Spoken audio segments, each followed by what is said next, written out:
கன்னியாகுமரி மாவட்டம் கற்காடு அருகே சாலையோர பள்ளத்தில் கார் கவிழ்ந்து விபத்துக்குள்ளாகி இருக்கிறது. விரிவான தகவலை செய்தியாளர் வேலாயுத பெருமாளிடம் கேட்டு பெறலாம். வேலாயுத பெருமாள், இந்த விபத்து ஏற்பட்டது எப்படி? காரினுள் யாரேனும் சிக்கி இருக்காங்களா? கண்டிப்பாக. அதாவது குமரி மாவட்டம் நாகர்கோயில் இரலாகுடி பகுதியை சேர்ந்தவர் செக்ஸில். இவர் தனது காரில் சொந்த காரில் குமரிக்கு சென்று விட்டு பின்னர் நாகர்கோயில் நோக்கி குமரி நாகர்கோயில் தேசிய நெடுஞ்சாலை ஈத்தங்காடு சாலை வழியாக வந்து கொண்டு இருக்கும் பொழுது சுசீந்திரம் அருகே கற்காடு பகுதியில் வைத்து அவரது காரானது திடீரென நிலை தடுமாறியது.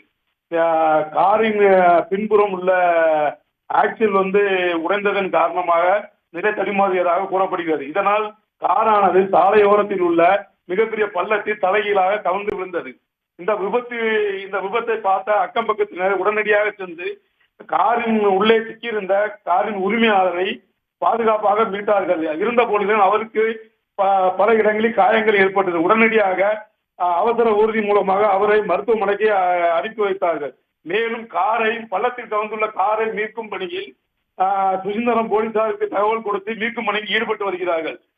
இதனால் அப்பகுதியில் சிறிது நேரம் போக்குவரத்து பாதிப்பு ஏற்பட்டது. இந்த காரில் சிறிய பள்ளத்தில் விழுந்ததன் காரணமாகவே உயிர் சேதம் எதுவும் ஏற்படாமல் ஓட்டுநரும் அதன் காரின் உரிமையாளருமான வெக்சின் என்பவர் தப்பித்தார்.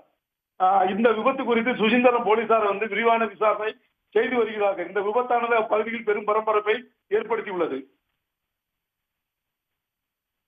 வேலாயுத பெருமாள், விவரங்களை வழங்கியமைக்கு நன்றி.